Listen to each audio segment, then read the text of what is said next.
மருத்துவத்தின் மூலக்கூறுகள் 3 மார்க்கத்தில். ஒண்ணு, இருக்கிற ஆரோக்கியத்தை பாதுகாப்பது. இது ஃபர்ஸ்ட் டைப், இருக்கிற ஆரோக்கியத்தை பாதுகாத்தல். இரண்டாவது,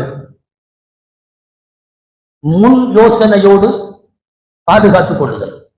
prevention is better then cure என்று சொல்லுவார்கள். வருமுன் காப்போம் என்று நாம் சொல்லுகிறோம் அல்லவா. ஒரு விஷயம் வருவதற்கு முன்னாலேயே தற்காத்துக் கொள்ளுதல், அந்த அடிப்படையிலும் மார்க்கம் சொல்லுதல். தவா, வருமுன் காத்துக் கொள்ளுவதுதான் வந்த பிறகு செய்யப்படுகிற சிகிச்சையை விட அது சிறந்தது.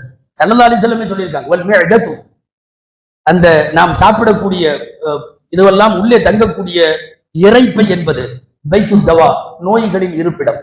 நோய்களின் இருப்பிடம் இறைப்பை. அது சரியாக பேணவில்லை என்றால் எல்லா நோயையும் கொண்டு வந்துவிடும். மார்க்கம் இந்த பிரிவென்ஷனுக்கு, வருமுன் காத்தலுக்கு முக்கியத்துவம் தருகிறது. கடும் குளிர்காலம், கடுமையான ஜில்லான தண்ணி, குளிர்ந்த நீர், அதிலே ஒது செய்தால் உடல் உபாதை ஏற்படும் என்றால் அந்த நீர் இருக்கவே தயமம் செய்யலாம். மார்க்கத்தினுடைய சட்டம் அது. ஏன்னா வருமுன் காத்தல் இருப்பதில் எல்லாம் சிறந்தது. இது இஸ்லாமிய மருத்துவத்தின் 2வது டைப், வருமுன் காத்தல். 3வது ஒன்று உண்டு, எது தீமையோ அதை வெளியில எடுத்து போட வேண்டும். இது 3வது. இஹ்ராஜ் அல் மாத்தத் அல் ஃபசாதியா என்று சொல்லுவார்கள். கெட்ட விஷயம் எது உடம்புக்குள் இருக்கிறதோ அந்த கிருமியை எடுத்து வெளியில போடுதல்.